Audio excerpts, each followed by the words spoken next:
God calls the base and despised. And He uses His people to do it.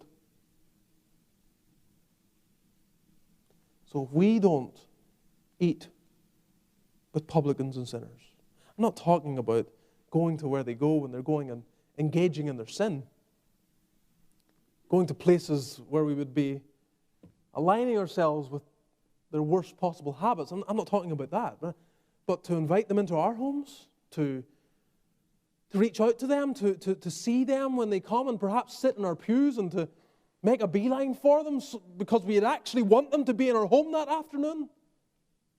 I would like to have them I would like that. I see them. Maybe sometimes it may come to the point where you might even smell them. That you smell the stench of alcohol or a night of lying in only the Lord knows what. But we're so clean, we're so crisp, we're so starched.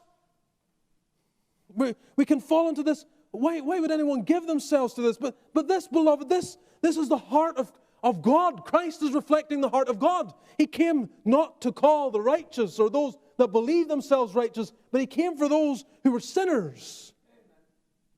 He came for them.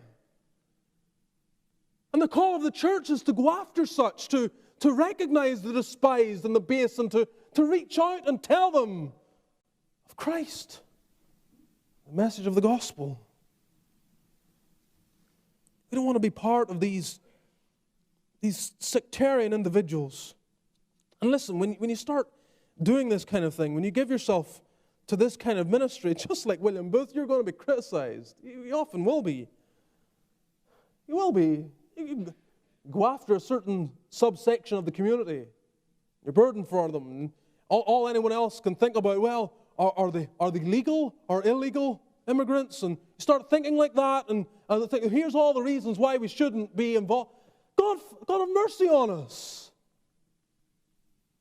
They're lost. They're perishing. They're dying. They have no hope without Christ. What about the homosexual, the bisexual, the transgender, the people when you look at and you wonder what gender were they even when they were born? We sit cozy. It's so easy for us to sit up cozy, going to church. And look, Greenville, in large part, has been spared for a long time for some of the worst things that are out there. But I'll tell you, they're there now. They are there.